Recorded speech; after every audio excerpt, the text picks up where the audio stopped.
Been walking through the Navy Exchange and wonder why all the naval pride and heritage gear is horrifically ugly and you wouldn't actually wear it. Have you ever wanted some really cool gear and you just don't know where to go? Well, I got you, fam. Go to dgutspodcast.com immediately. Get yourself some naval pride and heritage gear you'll actually wear in public. We're working on new designs all the time, open to ideas. We're trying to create a brand that lets you display that pride, but doesn't make you cringe. Also, if you're willing to and you're able to, please go to patreon.com/dgutspodcast, pick one of the 5 tiers and become a patron today. What's up, everybody? Let's spin some yarn. We're on to another memo. I'm trying to balance like being at the precipice of falling off the bitter and jaded cliff and trying to be objective. It's like I'm striving for detaching and being objective, but like, God, he's making it hard on me. First, I just want to like precurse this one with for all the other listeners. I know some of you are into this stuff, the chief-centric stuff, like because it's kind of like a look behind the curtain or whatever.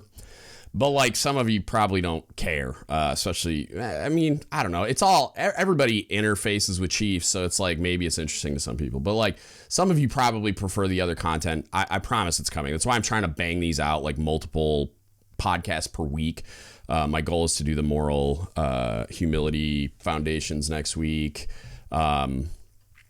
And then I got Damo coming on soon. We'll talk about some stuff. I'm sure it'll be chief stuff too, but like it's so relevant to enlisted leadership that it's hard to avoid. And so I can't, but also like I understand that that's not what everybody wants to hear all the time. And I know it's been heavy because the chief season's happening, because these memos are coming out, but I just want to let everybody know, like I'm trying. I just like, I feel like I have to get these things out right now because it's so relevant, because the chief season's happening. But I am going to circle back around and get some more stuff out. I'll probably do a September 11th episode, like a heritage type one. But yeah, I want to do some other things so that it can give something for everybody. And then what's unfortunate is like it would be broken up by Seeds of Triumph and Trash Panda, but they're both chief selects, and then Trey has a life, so like he's still putting them out, but like, I don't know. Anyway, there's more diversity coming, I promise. But yeah, so this one, we're on to competency. The first, I want to bring up at the beginning, the first thing that I have an issue with these memos for the chief season are they don't really reflect his priorities. Like they're adjacent. Like he released his priorities and it's warfighting competency. So there's that part, even though this isn't like, it's warfighting competency a specific like zone of competency, I would say, even though it kind of all overlaps, I guess. Professional and character development, so I guess it's there. And then quality of life, the next memo, the way I understand it, is connectedness. So we'll see how that interfaces with quality of life, I guess. I don't understand why he didn't just like, if these are your priorities, why he didn't just like name each memo that. And then, but anyway, like I mean, I then loop back around to how pointless these one-page memos are, because they don't give you any actual information. Like, it's just word salad. It's just word salad. Like, I don't doubt they're coming from a good place. I just keep getting, like Ariana got to hang out with him a little bit and talk to him the other day during an event, and like, great review. He's a good dude. I know this. He probably hates me at this point, but like, he seems like a good dude. Everybody likes him, but this ain't it, man. This ain't working. This isn't going to fix anything unless there's a big follow-up, like grand slam swing waiting in the wings. But I'll hold my breath. All right. So let's get into this one. This is the first one where I got through a whole paragraph and I was like, all right, not bad. Like, so the first one, talking about the tone of the Navy and the tone of the command and the tone of the deck plate set by the chief's mess. Okay, like, I think I can agree with that. Like, it's not that simple, but largely, I would say the lion's share of the tone on the deck plate, whatever that means, is, I like the command culture is largely driven by the chief's mess. I can go with that. Our duty goes well beyond our direct responsibilities. It goes, and this is where it starts to lose you, because they say things like our duty goes well beyond our direct responsibilities, and then the word salad starts, and there's no specificity, there's no like policy, there's no program, there's no anything explaining, okay, well, how? Like, what are the responsibilities and privileges that don't appear in print? Maybe they should appear in print, because we're the military and we're policy driven. Like, there should be a policy document. But anyway, I digress. So then it talks about this is the one line I would take issue with, is it goes to caring. So beyond the direct responsibilities, it goes to caring for the entire command of the Navy as a whole. It's less egregious, but very similar in ways to the mental health line about, and like even just the line about like you're responsible for the physical and mental health of your sailors and their families. Like caring for the entire command of the Navy as a whole. Like, how?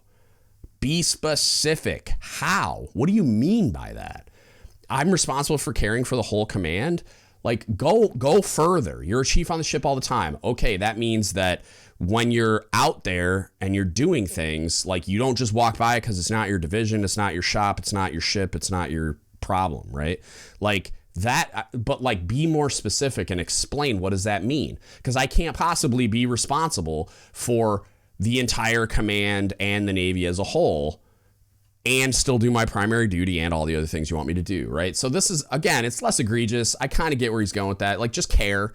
Like, it's a general term, and it's vague enough without like pointing me in a specific direction that I couldn't possibly, be responsible for. So like, less egregious, but it's still kind of that flavor, and I didn't love that. But the whole first paragraph's like, all right, like, I don't love it, but like, I don't got a big issue with it. And then going on to the second paragraph, it's like, great. Like, competent chiefs are effective leaders and all, or no, that's wrong. That's 3. Sorry. The chief is a prime instructor for how things get done correctly. Okay. I agree. That should be true. They are masters of their rating and must be technically and tactically proficient. Skeptical hippo eyes, but like, I should be. Okay. And we'll get to the should be's later. Like, that this is all painting this picture of like this ideal, realistically unattainable, though we should be striving for it, ideal of what a chief petty officer is, but it's like this muddied, vague, gray area vision of a chief, like, because it's not specific enough. But anyway, and then they're accountable for their team's performance and work relentlessly each day to drive improvement. Okay, again, this is an ideal. I don't know that I agree that this is always true, but like, I agree that like probably the majority are striving for this, not necessarily achieving it, but definitely striving for it. But then it says they achieve more by eliminating unproductive chaos in their commands. This is where you fucking lose me, because while I agree that it is a chief's job to stand in front of that just fire hose of bullshit that's coming at them constantly, I'm not wielding that fire hose of bullshit largely, right? The junior sailors, there are junior sailors out there that would disagree because of the interactions they're having with their either toxic or more likely incompetent leadership. But what really happens, I was talking to this with Commodore Pittman the other day, is you're dealing with this, the officers and this plan. It's the triad. I mean, I don't want to, like, the chiefs are involved too, but like the officers drive the plan of the week, right? Department heads, COXO. I mean, it depends on the size of the platform, who's really running that. And at what like level of granularity. But like, I don't write the plan of the week. I mean, on a submarine, the department chiefs would populate it, and then the officers would flip the table over and just make everything just not make any sense. And then if there's any white space, it like, and I just mean like open space in the plan of the week, it would get crammed full of bullshit, right? And so then I got to stand in front of that bullshit fire hose to try to shield my people from the chaos wrought by the incompetent planning and execution of all these things, right? So, I hope that's what he means, but that's not how it's written. I can't control that unless it's stuff that is within my sphere of influence, which is a lot less than people think. Like, do chiefs have a lot of power?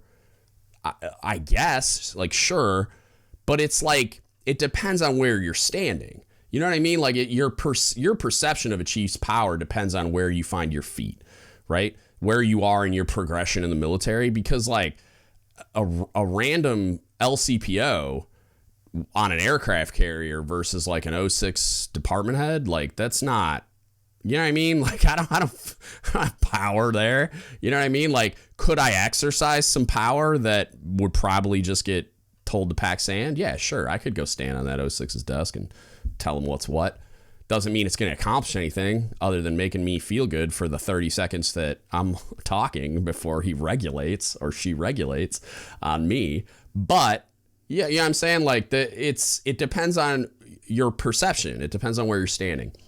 So when it's talking about eliminating unproductive chaos in their command, I can't do that unless I'm the CMC, and even then I'm in an advisory role. Like, I had a conversation with a CO leaving my last submarine. He wasn't like, he was my CO technically, but like 2-crew submarine, you merge crews. My CO left, and then for like a couple of months on my way out the door, I had the other crew CO as the merged crew CO in the shipyard. Anyway, had like a little meeting with him, and for cob quals, I needed a CO signature for that. And we were talking about the role of the cob and the expectations and how they interact with the CO and stuff. And one of the things he told me, he's like, look, man, like, you'll be successful if you approach the role with this in mind. Just kind of view everything through this lens. Like, you being a cob or being in a command SEL position is not a chief's command tour, meaning like, I'm not the CO. So it's not like, I guess he had some experience with cobs or CMCs that in that role tried to like act like it was their command to like govern how they chose on the enlisted side of the house. And even, yeah, I've seen cobs kind of regulate on officers too, which there's a time and a place for that. But it's not my job to tell officers what to do and when to do it. I can like counsel and train and mentor and guide and sometimes hold them accountable. Like, that's definitely my role sometimes, but I'm empowered to do that by that CO, and he can yank my leash or she can yank my leash whenever they want. I work directly for them. And so it's an advisory role. Like, I wish they would have go away from senior enlisted leader and go back to senior enlisted advisor more. Like, they say it sometimes, but like, especially at the higher levels, like the flag levels, but it's like, you're an advisor. Like, I don't get to make policy unless I'm empowered to do so by that CO. And really, it's like, I'm just their proxy, but they're making the policy. I'm just like, they gave me permission to, you know what I'm saying? Like, it's not mine to make unless that power is delegated for the things that fall in my sphere of influence. So, in that advisory role, when we're talking about like a divisional LCPO and you want me to work on this, like eliminate unproductive chaos in their command, that's not a thing that a divisional LCPO is able to do. Can you shield your sailors from some of the pain that comes from the discord and chaos wrought by incompetent leadership? Yes. But that, again, this is the words matter thing. Like, the way this is articulated is very poor. Like, you can help advise, you can be a voice of reason in the room. And I was that guy a lot, right? And I also got ignored a lot. Like, a lot of times I was the guy in the room that everybody wished would just shut up. I know, shocking. I'm like, I know that, like, that surprises everyone. But it's like they just wanted me to like let the status quo be. And it's like, I'm not going to be that guy ever. And I think that's what he's getting at in this line, but that's not what it says. Right? I think that's kind of what he had in mind when he wrote that, but that's not what it says. Right? Like, I can do those things, and trust me, like, I push that envelope as far as you can push it. Like, go find one of my old cobs. They'll tell you all about it, especially on my third submarine. Like, I was very vocal and I pushed as hard as I could. And a lot of times me knowing I pushed as hard as I could was because my cob chin checked me. Like, said senior at the end of the sentence where he told me to basically shut up, instead of like chiefs are usually on a first name basis, but it's like your mom pulling your Christian name, you know, it's like when Cobb's calling you senior chief, you know, like it's time to shut up. Like, and that's his prerogative. Like he's the guy wearing the cookie to work. So he's the last word on the things that he's the last word on. Or the CO, same thing. Like if we're in there talking about a move that the command's going to make or some plan the command is going to enact, and I'm the one vocally opposing it, whether or not I'm supported, whether or not the whole room agrees with me, if the CO just is like, look, I hear you, but no, we're doing this, then we're doing it. Like I can't, unless it's like endangering people or equipment or like it's an unlawful order, we're doing the damn thing. And that's the CO's prerogative. I don't have the power to just say no because I disagree, except for in those very like unlikely specific scenarios of like unlawful orders, which encompass the danger to personnel or equipment or whatever. So yeah, you just can't, like it's really poorly worded, and that's present in a lot of these. It's like it feels really lazily worded and like articulated, like they didn't put a lot of thought into how these things are going to be perceived by the audience that it's intended for. So that's like, I have a problem with all of these specifically for those reasons. It's like they stayed intentionally vague and made these like broad statements that encompass too many things because they had to keep it to one page for I don't know, like why.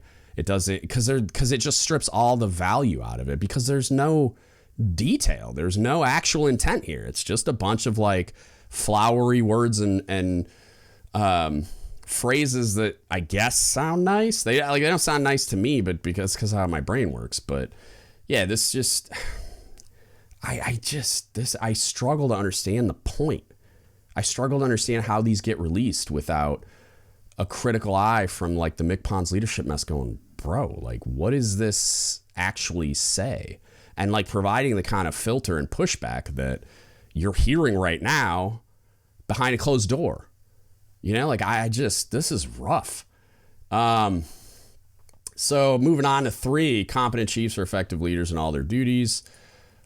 Like, okay, that's a true statement. If like, cause it says competent chiefs, which I love that he's using those words. Ariana's convinced he listens to the podcast and like is implementing some of this stuff, and at least what's coming out of his mouth. Maybe I know he's aware of it, like, cause he untagged me from an Instagram post and for some other reasons, but like, I know he's aware of it. I don't know if he listens to it, but, they are unrivaled in their attention to detail, both for themselves and their people. They set clear accountability and work collaboratively. I got to, the role model piece. This is what I wrote down. The role model piece at the end of 2, like paragraph 2 and pretty much all of 3, I wrote just like same thing I've said in some of the other ones. Like, who are these people? And the reason I say that, it's not an attack on the mess as a whole. Like, I clearly value the mess. Like, I love chiefs. I loved being a chief. I love the Chiefs mess, and I love the potential it has for doing good in the world, meaning like the naval world. But like, the way this is communicated, and I went back to the introductory Chief season memo to try to see if it's explicitly stated it, and it doesn't. It alludes to it a little, but you got to kind of like make an assumption. You got to make a couple of like small jumps to get there, that these are goals and this is like supposed to be an ideal that we're striving for. Like he makes comments about combating incompetency and substandard performance, and that he expects everybody to do that. And then you're going to have these conversations that are mandated where all the chiefs are present. But like, it doesn't say enough. It's like everything with all these memos. It's just not explicit enough. It's like, if you're providing explicit direction, which is what it feels like is intended by these memos, or at least should have been, because otherwise I don't understand the point at all if this wasn't intended to be like explicit guidance on how to be a better chief, his expectations for his chiefs and the chiefs mess at large. You know, like if this wasn't intended as like guidance, like this is the identity of chiefs, thou shalt go forth and do these things, then like, I don't know, what's the point?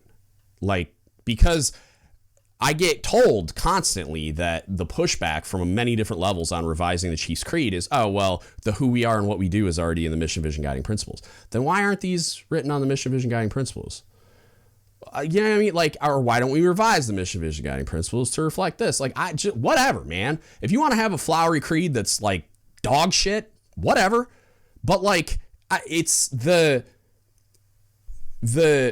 policy document. That's who we are and what we do, which again, mission, vision, guiding principles, not really a policy document unless you consider the fact that it's the chief eval also, that the trait blocks on a chief's eval are the mission, vision, guiding principles. So in that form, it's policy of some kind because that's how we're evaluated. But the mission, vision, guiding principles is just a document that MCPON released. So it's like, where's the fucking policy document? Like, where do I go to find a job description that's like policy? And that's what's missing, is like, you can communicate this identity shit all day long, but it's like these vague, like, course corrections or like slight changes, or this is just how I feel about what chiefs are for 3 years. And then we get a new person that thinks something fucking different. It's like, somebody, for fuck's sake, write it down, sign it out, and say, this is it. And if it's the mission, vision, guiding principles, where's the CNO signature? Like, I'm fucking not real as far as I can tell.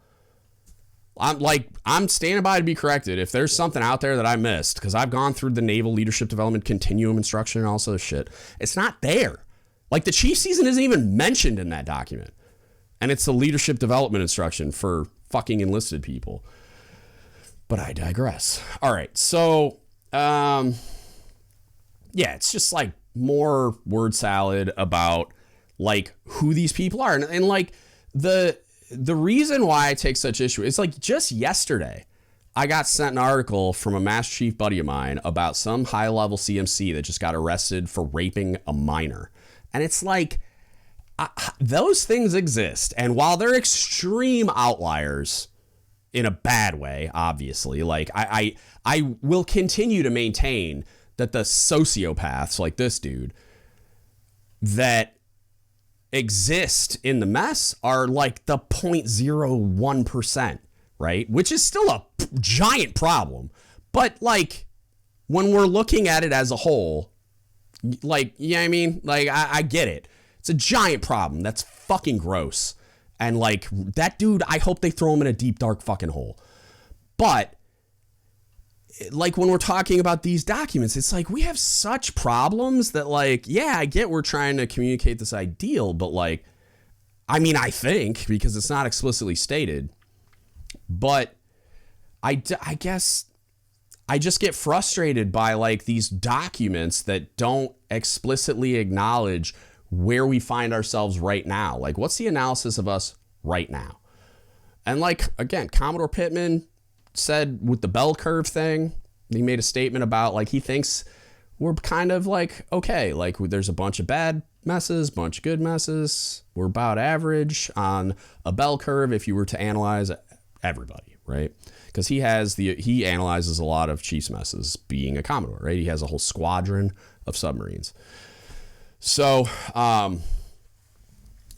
and that's about like, even though I think I probably have higher expectations, just because I think there's such potential that it's like we just accept the bar being lower because of when we look in the rearview mirror and we kind of look where it's been before, right? Like, and in recent memory, like, again, Pittman mentioned some things, and I've talked to like crusty old retired guys that talk about what it used to be like in like the 90s, right? There was plenty of problems, obviously. Like, you had Tailhook and just all this, or I think that's what it's called, all these crazy scandals, and there's been a lot of cultural leaps in good ways, right? But there was this, well, there may have been. This is all perception-based, anecdotal experience from these individuals, but like, I don't know, like, it seemed like there was probably a stronger like leadership competency in some ways, emotional intelligence notwithstanding. But either way, it's like, when you look back, it's kind of like we've gassed ourselves up as this like exemplar of standards and excellence and technical expertise and all this stuff and leadership. And it's like, I don't think we've ever really been that, like ever, as an organization. I think we've just kind of like convinced ourselves that we're that thing, and like measured against the non-existent competition within the lifelines of the Navy. Sure, I guess we're that thing because we're a monopoly. Like, you know what I mean? Like, I just think in absence of any type of catalyst, we haven't been striving for the excellence that we put on our bumper stickers and t-shirts. You know what I mean? Like we haven't been adding the mechanisms that we need to on a regular basis to ourselves. Like, cause yeah, push for excellence, push for constant improvement, hold people accountable, all those things.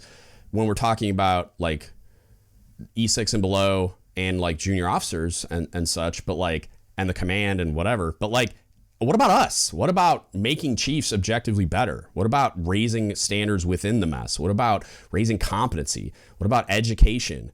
What about like bringing some of the things that we know are wildly successful in the outside world, or just other communities, right? Like, I'm a giant Jocko fan. Jocko was a Navy SEAL. He's a retired Navy SEAL commander. Go talk to him. And I mean, they kind of have. They did like some all hands interview and said they were going to do some stuff with him, and I haven't seen any of it. But like,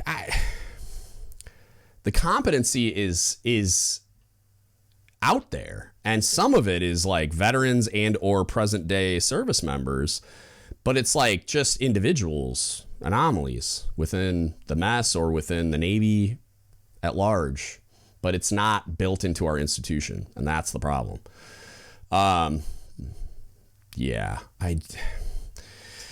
So on to 4, more word salad, and the line about it could have worked if there was more context, more detail, some kind of an explanation. But like, chiefs are a combination of doing things right and doing the right things, because we need another bumper sticker in our life. Like, and part of this is personal bias. I absolutely hate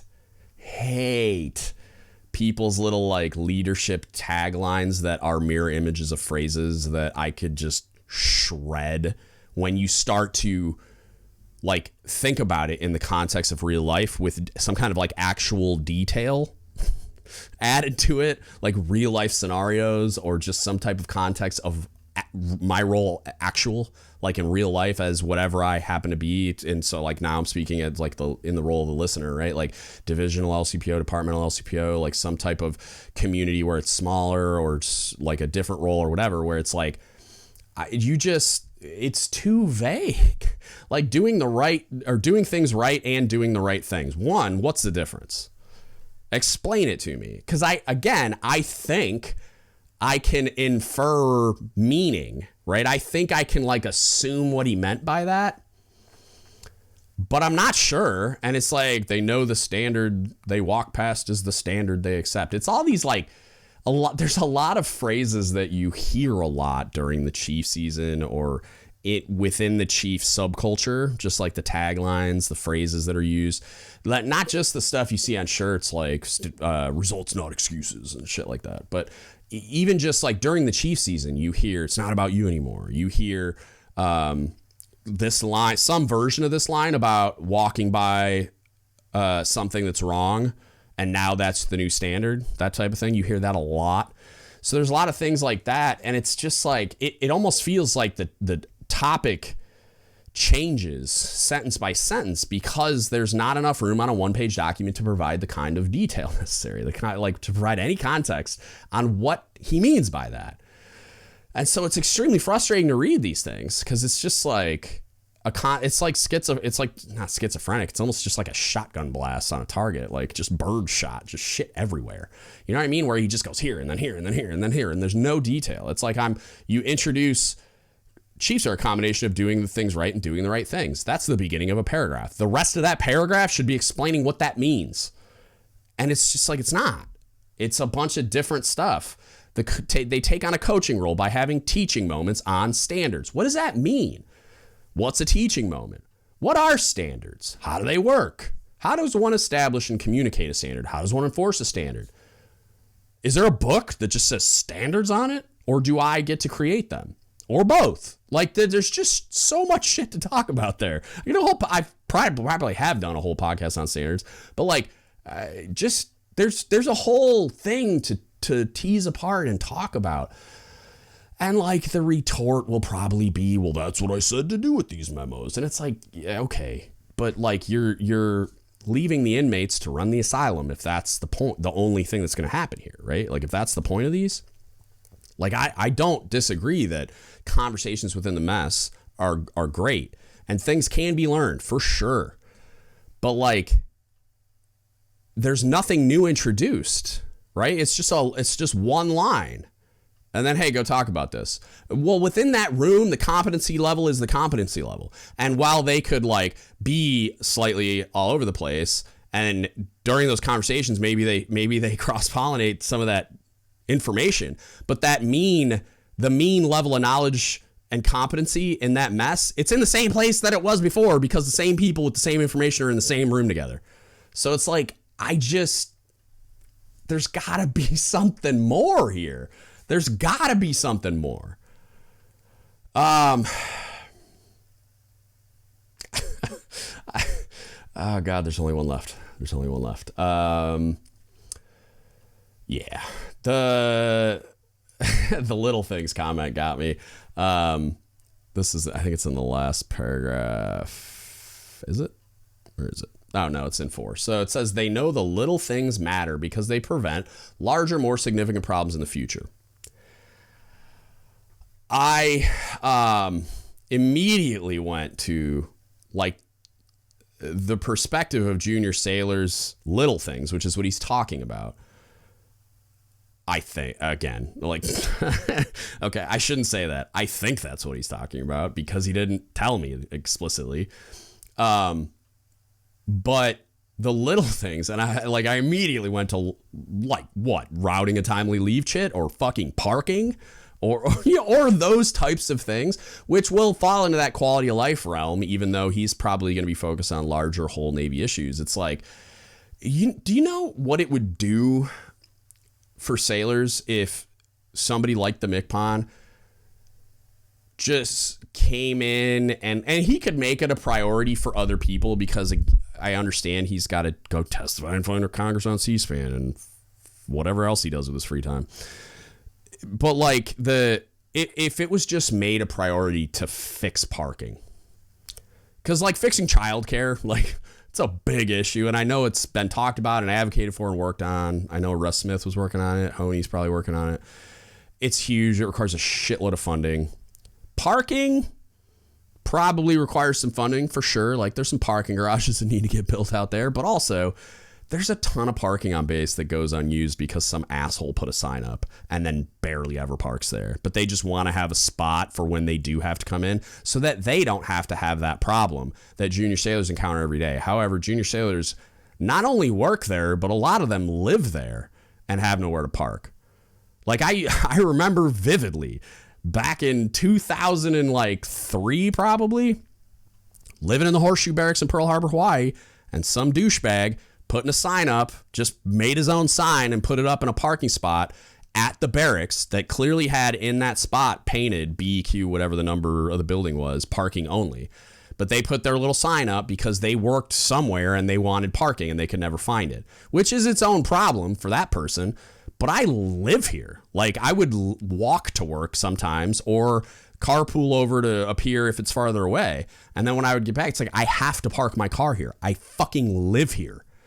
And some guy would put a sign up, and I had a Jeep at the time. It was like a Grand Cherokee, and I just fucking ran that thing over, parked on top of the sign. It's like, dude, I live here. It's like putting a sign in my driveway because you work across the street. Like, fuck off. No. And so those types of issues, it's like, you want to talk about little things? Like, so then that sailor's late. Then that sailor gets a counseling shit. Then that sailor's a shitbag. Then that sailor doesn't get awards. It affects their eval. It affects their mental health. Like, that's the little thing that turns into the big thing. And so is like a leave chit so they can go home and see their family or just get a break from the madness. Those are the little things.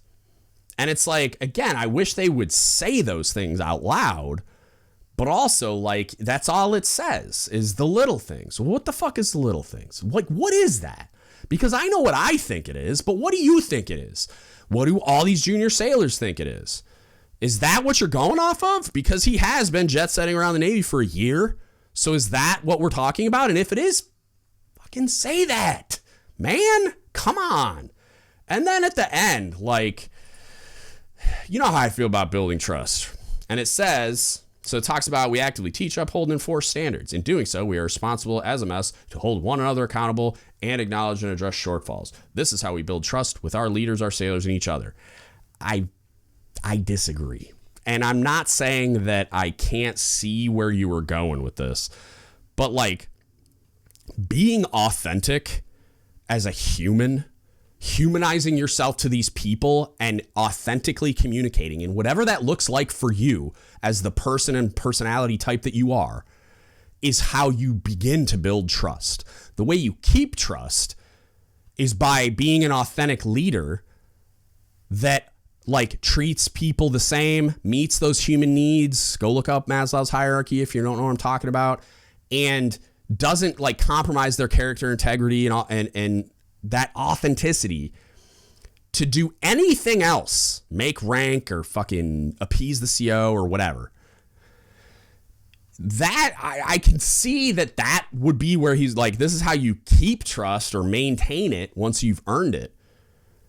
But like a junior sailor, based on the wreckage left in the wake of leadership incompetence, specifically from enlisted khakis, you're not gaining trust just by holding other chiefs accountable, which they're not really going to see unless it's like you telling a guy to take his hands out of his pockets or something. Like, you're not going to melt a chief's face off for fucking up in public. That's just not going to happen.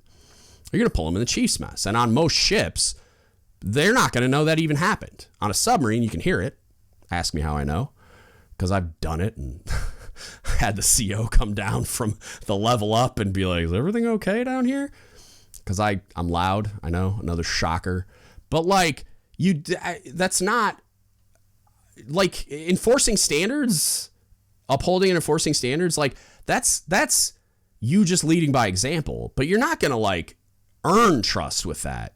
It will help you maintain it for sure, but you're not going to earn it that way. Like maintaining trust, like when I shined my boots, maintained my uniform, had a fresh haircut, was that type of an exemplar. I told people to take their hands out of their pockets. I was a fucking walking meme until I earned that trust.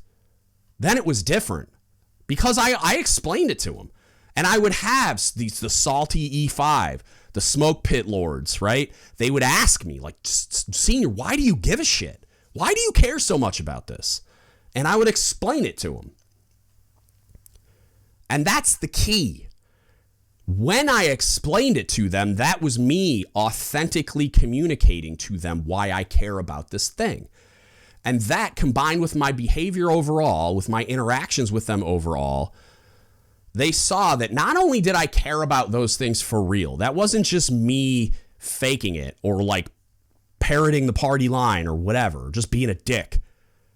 I really believed in that shit. I modeled it, so that was exhibit A, but then I really cared about it. I was passionate about it for a lot of reasons. Heritage kind of being at the forefront, but then leading by example and all those other things.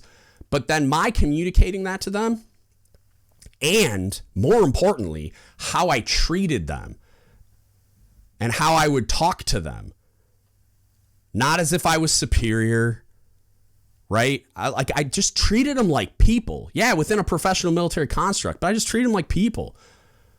I was approachable to them. They trusted me. They would come find me when they needed things, to the point that they would seek me out before their own chief sometimes, because that chief wasn't doing the same thing. And I was working on that too. But the reason I earned their trust wasn't because of any of those things. Though that helped me maintain trust once they understood why I was doing it, and that it was coming from an authentic place. And that they could actually trust me, and I wasn't the walking meme that was going to knife them in the back. So that's not how you earn trust at all. That's how it's a small part of maintaining it. You do have to like walk the walk, after you earn that trust. But that's a small part of doing that.